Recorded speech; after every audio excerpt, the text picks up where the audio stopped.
Apabila Anda merasa bahwa biaya dari marketplace semakin mahal, maka ini adalah podcast yang Anda tidak ingin lewati. Kenalkan, saya Ryan dari Tovidev, dan kita bakal bahas mengenai bagaimana caranya Anda menyikapi keadaan dari e-commerce yang ada saat ini. Mungkin Anda melihat bahwa biaya marketplace makin lama semakin tinggi. Bahkan beberapa marketplace mengambil biaya hingga 20% dari revenue yang Anda dapatkan. Jadi kalau misalnya Anda jual produknya 100.000, Anda harus berbagi 20.000. Oke. Nah, pertanyaannya adalah, apakah ini sehat atau tidak? Dan bagaimana Anda sebagai pemilik bisnis, pemilik e-commerce menyikapi keadaan tersebut?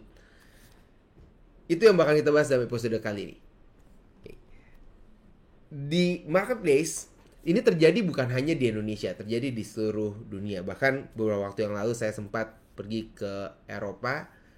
Saya bertanya kepada e-commerce owner yang ada di sana. Gak sedikit yang mengatakan bahwa biaya marketplace di sana semakin mahal. Bahkan ada yang bilang bahwa biaya untuk marketplace bisa ngambil sampai 60% dari revenue mereka. Bayangin, 60%. Jadi kalau di Indonesia 10%, 15%, 20% semakin tahun semakin tinggi, dan mereka sudah berteriak. Kalau misalnya sampai 60% gimana? Apa yang akan Anda lakukan? Coba. Mungkin ada yang, saya tutup aja ya, saya nggak pakai lagi marketplace-nya, saya tinggalkan marketplace-nya.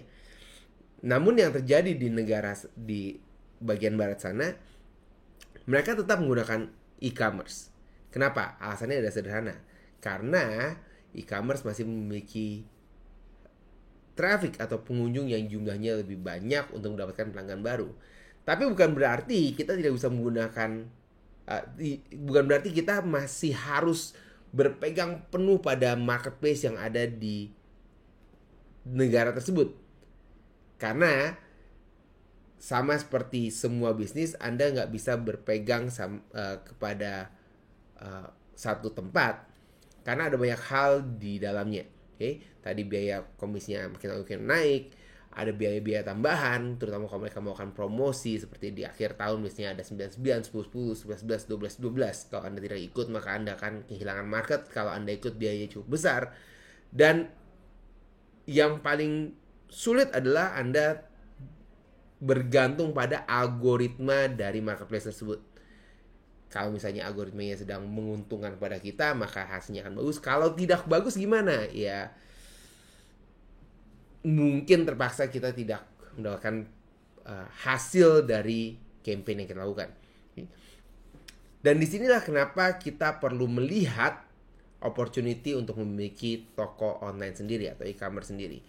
Ada beberapa keuntungan kita menggunakan e-commerce kita sendiri. Oke, yang pertama adalah kita punya yang kontrol dari tokonya kita. Ini sama seperti kita punya toko di toko fisik.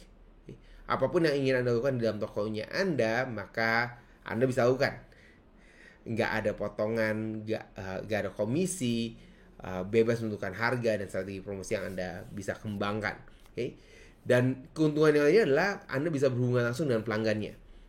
Beberapa marketplace sekarang ini sudah mulai merenggangkan Anda dengan pelanggannya Anda, dengan tidak memberikan pada Anda data dari pelanggannya, nomor telepon, email. Anda tidak bisa hubungi mereka. Kalau Anda punya e-commerce sendiri, maka Anda bisa terhubung langsung dengan mereka, mendengarkan feedback langsung dari mereka, dan kita bangun loyalitas kepada pelanggan kita. Dan keuntungan kita menggunakan e-commerce adalah secara jangka panjang, website akan membuat bisnis Anda terus berputar. Anda tidak bergantung pada algoritma dari sebuah marketplace atau social media atau apapun yang kita bergantung di situ. Dan kita tidak terpengaruh dengan kebijakan-kebijakan marketplace yang mungkin akan terus berubah. Saya yakin pasti akan terus berubah. Nah, pertanyaannya adalah, kalau gitu gimana caranya kita mulai e-commerce kita sendiri? Apa yang kita lakukan?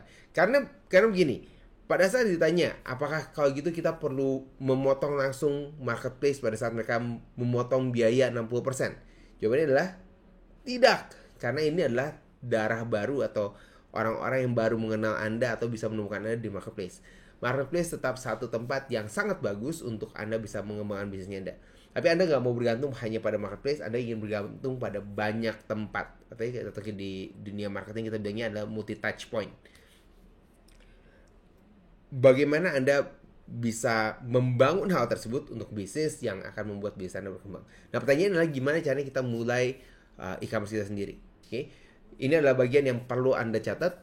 Ada beberapa hal yang akan saya bahas. Tepatnya ada 4 bagian yang kita bakal bahas. Yang pertama adalah Anda harus punya platform yang tepat untuk bisnisnya Anda. Oke. Membangun e-commerce, kita butuh website, kita butuh tempat di domainnya kita. Okay, supaya mereka bisa akses langsung ke dalam websitenya kita, ke dalam bisnisnya kita.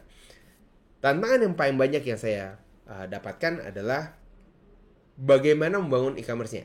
Biaya membangun e-commerce ini ada yang levelnya murah, sangat murah, ada yang levelnya sangat mahal. Okay?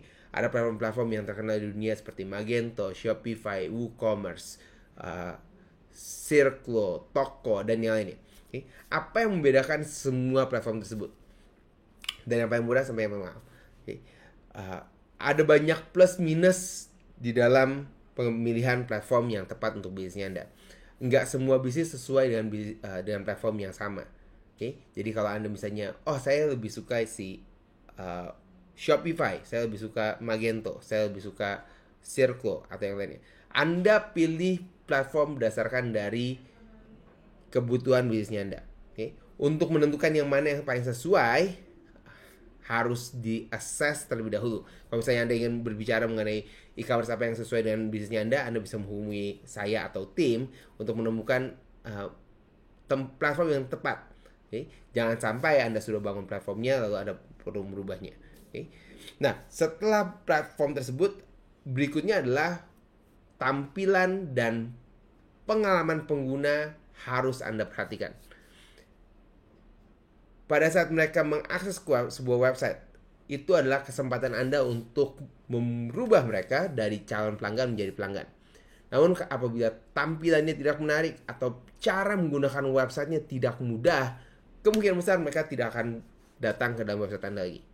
Jadi Anda perlu mengetahui gimana caranya supaya orang tersebut suka dengan apa yang mereka lihat secara digital melalui layar dan bagaimana mereka bisa membeli dengan cepat. Okay, atau memproses pengalaman mereka dari calon pelanggan menjadi pelanggan dengan lebih cepat. Okay. Di sini dibutuhkan desain yang menarik dan kita punya UI dan UX, user experience. Okay. Anda bisa diskusi panjang kali lebar mengenai hal ini. Okay. Jadi yang pertama tadi Anda harus pilih platformnya, yang kedua Anda harus melihat dari tampilan atau kita bilangnya sebagai user friendly. Yang ketiga, website adalah aset Anda, tapi bisa menjadi beban kalau Anda tidak melakukan promosi dari website yang Anda punya. Saya membantu bisnis membuat website, mungkin sudah ratusan website yang dibuat. Namun dari banyak website yang kita bangun, hanya sedikit yang berhasil. Kenapa? Karena kebanyakan dari mereka tidak mengerjakan tugasnya mereka dengan baik. Maksud tugas mereka dengan baik apa? Website hanya sebuah toko. Toko baru bisa berjalan kalau tokonya ramai atau minimal tokonya ada yang beli. Kenapa kebanyakan website gagal? Karena banyak dari mereka tidak punya pengunjung, tidak ada yang beli. Akhirnya mereka bilang, memang lebih enak pakai marketplace ya. Marketplace mahal sih, tapi ada yang beli. Kita punya website udah bikinnya mahal, di manage-nya mahal, gak ada yang beli lagi. Saya punya pengalaman tersebut. Ya, Anda nggak sendirian. Banyak yang mengalami hal yang serupa. Okay? Oleh karena itu, Anda harus ingat bahwa kalau e-commerce Anda putuskan Anda ingin membangun e-commerce, Anda ingin mengembangkan bisnis Anda harus memiliki platform yang tepat.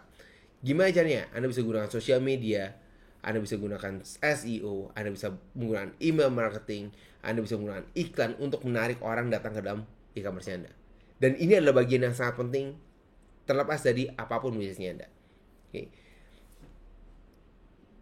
Terakhir, Anda harus mengelola untuk e-commerce, Anda harus mengelola logistik dengan efektif dan efisien. Bukan hanya logistik, namun juga payment gateway. Okay. Karena yang membedakan antara kita menggunakan marketplace ataupun toko sendiri adalah di logistik dan payment gateway. Cara mereka membayar dan cara mereka meminta untuk dikirim produknya. Okay. Sebagian besar marketplace yang ada di Indonesia mempermudah kita sebagai pemilik bisnis untuk mengirimkan barang, memilih siapa providernya, mereka mau bayarnya menggunakan apa, mau kayak QRIS, kartu kredit, virtual account, dan segala macam. Semua ini bisa kita gunakan dengan mudah kalau kita bekerja sama dengan platform. Tapi kalau kita membangun e-commerce itu sendiri, bagian ini terdengar sederhana, namun Anda harus mengerti bahwa itu tidak semudah yang dilihat. Oke? Jadi itu adalah kalau Anda 4 hal yang perlu Anda perhatikan pada saat Anda ingin membangun e-commerce Anda. Oke, yang pertama Anda pilih platform, yang kedua Anda bangun website yang user friendly, yang ketiga Anda perlu mempromosikan websitenya Anda, yang keempat Anda perlu mengelola logistik dan payment gateway. Oke. Jadi Anda harus ingat bahwa marketplace adalah tempat yang bagus untuk memulai. Anda harus menggunakan marketplace untuk bisnisnya Anda.